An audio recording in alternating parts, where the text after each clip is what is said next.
Back to another video. इस video में discuss कर लेते हैं कि बैंक निफ्टी ने 25 अक्टूबर को कैसे ट्रेड किया एंड कल 26 अक्टूबर को बैंक निफ्टी में हमारे लिए क्या लेवल्स हो सकते हैं।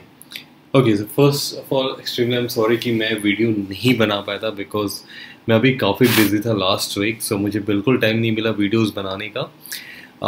बट आई ट्राई कि इस वीक से एटलीस्ट मैं अब रेगुलरली वीडियो बनाऊँगा। ओके, सो आज बैंक निफ्टी ने क्या किया कि बैंक निफ्टी काफ़ी ज़्यादा गैप अप ओपन हुई। बैंक निफ्टी क्लोज यहाँ पर हुई थी एंड अराउंड 700-800 पॉइंट्स का गैप अप ओपन हुआ। इसलिए मैंने आपको 9:15 में एक मैसेज डाला था टेलीग्राम चैनल में कि don't take any trades, because जब इतना ज़्यादा गैप अप ओपन हो जाता है तो चांसेस है कि मार्केट एक वोलेटाइल हो जाए। इस तरह से मार्केट हो सकती थी, साइडवेज मार्केट हो सकती थी, इसलिए मैंने आपको बोला मार्केट अवॉइड करने।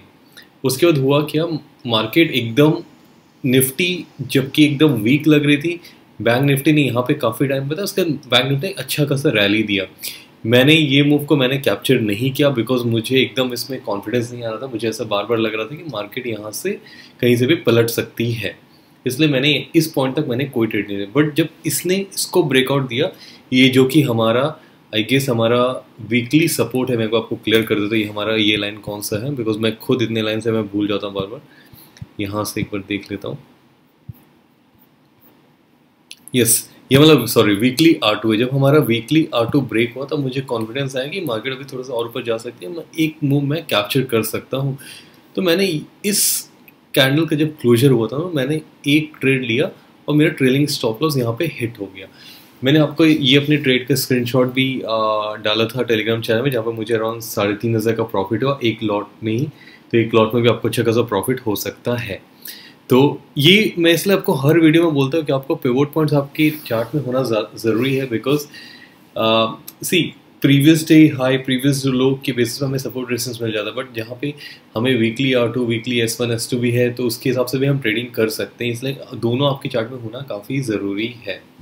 ठीक है, तो ये तो हो गया कि आज मार्केट ने क्या किया। अब हम एनालिसिस करते हैं कि कल मार्केट क्या कर सकता है। ओके, उसके पहले थोड़ी सी मैं रूल्स एंड डिसिप्लिन की बातें कर लेता हूँ जो मुझे तो अभी माइंड में आया कि क्यों ज़रूरी है। तो आज का हम एक पॉइंट डिस्कस करते हैं कि जब भी आपने एक प्रॉफिट बुक कर लिया, आपने एक ट्रेड लिया, आपको एक प्रॉफिट हो गया, आपको उसी टाइम अपना ट्रेडिंग टर्मिनल क्लोज कर देना है। मैं आपको एक एग्जांपल के साथ बता रहा हूँ। यहाँ पे मेरा ट्रेलिंग स्टॉप लॉस सेट हुआ, उसके बाद भी मैंने ट्रेड अराउंड 337 के 337 पे लिया था, मेरा 470 के अराउंड मेरा ट्रेलिंग स्टॉप लॉस सेट हो गया। उसके बाद मार्केट तुरंत 600 टच करके वापस लौट गई। यहाँ पे अगर मुझे ऐसा लगता, जो पहले लगता था जब मैं नया ट्रेडिंग में आता है, तो कुछ टाइम पहले तक भी ऐसा लगता था कि यार मिस हो गया, मैं एक और ट्रेड ले लेता हूँ। यहाँ पे अगर मैं दोबारा एंटर कर जाता, हो सकता है मैं 470 पे मैंने सेल किया, मैं 500 के ऊपर एंटर करता है, उसके बाद मार्केट नीचे आ गई तो मेरा जो भी प्रॉफिट था ना वो सारा चले जाता है। इसलिए आपको हमेशा मेक श्योर करना है कि आपने जो प्रॉफिट बनाया उसको आपको कैरी कर लेना नेक्स्ट डे के लिए। आपको ओवर ट्रेडिंग नहीं करना। अगर आप ये सारे रूल्स एंड डिसिप्लिन फॉलो करने लगेंगे ना तो आप ऑटोमेटिकली प्रॉफिटेबल ट्रेडर बन सकते हैं। इसलिए हमेशा याद रखना है कि आपको एक सेटअप ढूंढना है, एक सेटअप ढूंढना है, आपको एक सेटअप पर ट्रेड लेना है, प्रॉफिट बुक करना है, एग्जिट करना है। उसके बाद मार्केट कहीं भी जाए आपको उससे मतलब नहीं होना चाहिए, बिकॉज अगर आप पूरे दिन भर लगे रहोगे ना तो आपको फिर जो भी आप प्रॉफिट बनाए वहाँ पे आपको लॉस हो जाएगा। बिकॉज अगर इस पॉइंट में भी आप सोचेंगे कि मैं एक और बुक कर लेता हूँ, मार्केट शायद ऊपर जा सकती है, तो वो आपको लॉस होने के चांसेस है। किसी दिन हो सकता है कि मार्केट यहाँ से भी और ऊपर जाए, जबकि होता है नॉर्मल, ऐसा नहीं है कि नहीं होता है, बट आज मार्केट ने वापस रिवर्सल ले लिया। इसलिए हमेशा हमें रूल एंड डिसिप्लिन के अकॉर्डिंग ही ट्रेड करना चाहिए। ठीक है, ये तो हो गई बात। एंड अब डिस्कस कर लेते हैं कि कल मार्केट कहाँ पे ट्रेड करती है। तो हम उसके लिए जो एनालिसिस करते हैं कि 1 आवर के चार्ट पे आते हैं। 1 आवर के चार्ट में हम एक टॉप लेवल व्यू देखते हैं कि बैंक निफ्टी एक्चुअली है कहाँ पर। हमें एक यहाँ पे 1 आवर के चार्ट में क्लियर कट व्यू मिलता है।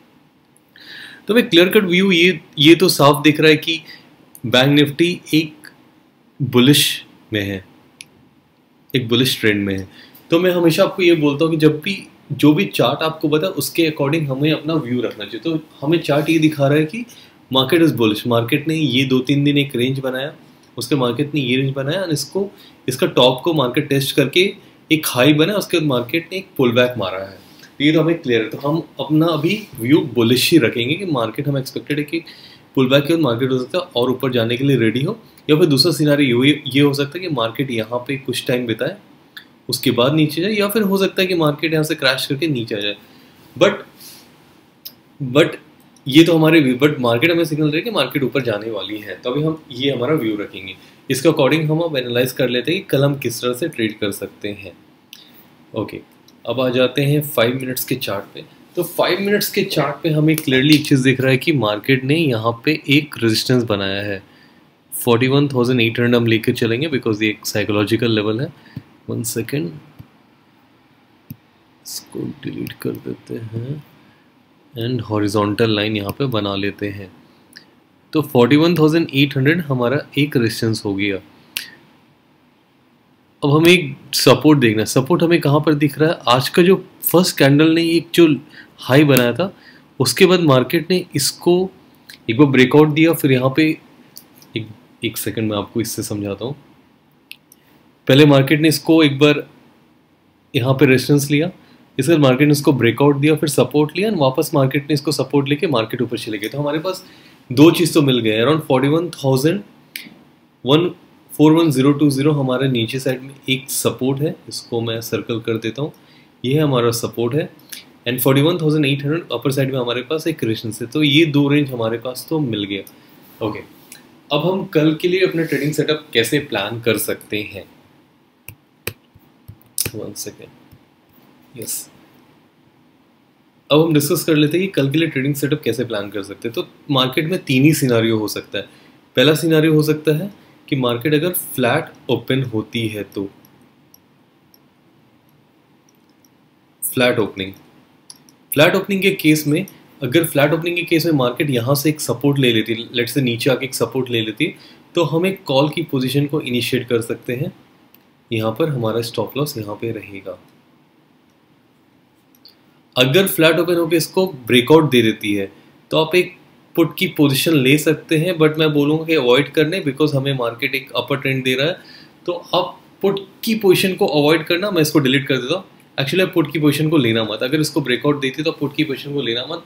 फिर हम कल देखेंगे कि मार्केट किस तरह से बिहेव कर सकती है, तो आप ये अवॉइड करें। अगर यहाँ से सपोर्ट लेकर पोजीशन लेते हो तो इमीडिएटली कॉल की पोजीशन ले सकते हैं।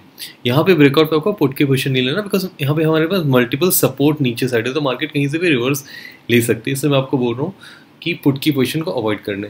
अगर let's say market flat open होकर ऊपर जाने लगती है तो आपको यहाँ तक आने देना। अगर यहाँ पे आपको डिसाइडिंग करना है कि अगर इसको ब्रेकआउट देती है 41,800 तो हमें एक कॉल की पोजीशन लेना है। अगर यहाँ से रेजिस्टेंस लेती है तब आप एक पुट की पोजीशन, इस पॉइंट पे पुट की पोजीशन को आप ले सकते हैं। 41,800 हमारा पहला टारगेट ये रहेगा। इसको ब्रेकआउट देती है तो हम एक नए टारगेट के लिए भी बैठ सकते हैं। तो ये हमारा कल के लिए फ्लैट ओपनिंग के केस में, अगर मार्केट ऊपर जाती है या फिर नीचे जाती है, ये हमारा 2 सिनारियो डिस्कशन हो गया। मैं कलर चेंज कर देता हूँ। नेक्स्ट हमारा सिनारियो हो सकता है गैप अप। इसको मैं ब्लू कलर की पेन से ड्रॉ करूँगा। गैप अप के केस में लेट्स से मार्केट इसके बीच गैप अप ओपन होती है, यहाँ से लेकर यहाँ तक गैप अप ओपन होती है, तो सेम हमारा फ्लैट वाला ही केस एप्लीकेबल रहेगा। यहाँ से हम पुट ले सकते हैं या फिर यहाँ पे कॉल ले सकते हैं, सेम सिनारियो रहेगा। लेट्स से मार्केट काफ़ी ज़्यादा गैप अप ओपन हो जाती है, इसके ऊपर भी 41,800 के ऊपर गैप अप ओपन हो जाती है, तो यहाँ पे अगर आपको एक डिप मिले, यहाँ से एक सपोर्ट लेके, जैसे इस तरह से आज सपोर्ट बनाया है यहाँ पे, अगर आपको मिले तो आप एक कॉल की पोजीशन को ले सकते हैं। ये हो गया।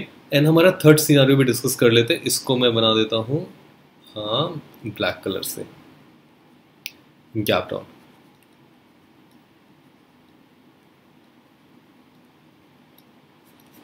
गैप डाउन के केस में अगर इसके बीच गैप डाउन ओपन है तो सेम हमारा फ्लैट डाउन ओपनिंग वाला ही रहेगा। यहाँ पे अगर कॉल की पोजीशन, आप यहाँ से कॉल की पोजीशन बुक कर सकते हैं, या फिर अब ब्रेकआउट दे तो आपको पुट की पोजीशन नहीं लेना। बट लेट्स से काफ़ी ज़्यादा मार्केट गैप डाउन ओपन हो जाती है, तभी मैं बोलूँगा कि आप उस केस में भी पुट को अवॉइड करना। मतलब गैप डाउन के केस में आपको नहीं लेना है ट्रेड, सिर्फ फ्लैट और गैप अप के केस में ही आपको कल ट्रेड लेना है।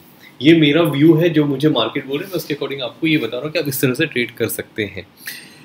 देखिए, मार्केट में काफ़ी ज़रूरी है कि आप अपने रूल्स डिसिप्लिन के अकॉर्डिंग ही ट्रेड करें। रूल्स डिसिप्लिन काफ़ी ज़रूरी है। अगर रैंडम जगह पे ट्रेड लेंगे ना तो आपको सिर्फ लॉस ही लॉस होगा, आपको प्रॉफिट होने का चांसेस काफ़ी कम हो जाता है। इसलिए अब हमने जो सेटअप बनाया, आपने जो सेटअप बनाया, ये ज़रूरी नहीं कि आप मेरे सेटअप पे ट्रेड करें, आप अपनी खुद की भी एनालिसिस कर सकते हैं। आप हो सकता है ट्रेंड लाइन बना सकते हैं या फिर कुछ और आप अपने एनालिसिस पे ट्रेड कर सकते हैं। तो ये तो हो गया बात बैंक निफ्टी का। अगर आप मेरे टेलीग्राम चैनल से जुड़ना चाहते हैं तो लिंक डिस्क्रिप्शन में है, नाम है ट्रेडर गली। वीडियो अच्छा लगे तो आप लाइक कर सकते हैं, मोटिवेशन मिलता है, चैनल को सब्सक्राइब कर सकते हैं। मैं थोड़ी देर में आपसे निफ्टी की वीडियो मिलता हूँ। Till then bye bye and always remember कि हमेशा प्लान करना देन ट्रेड करना, एंड जो प्लान किया उसके अकॉर्डिंग ट्रेड करना। मतलब plan your trade and trade your plan, हमेशा ये बात याद रखना। सी या बाय।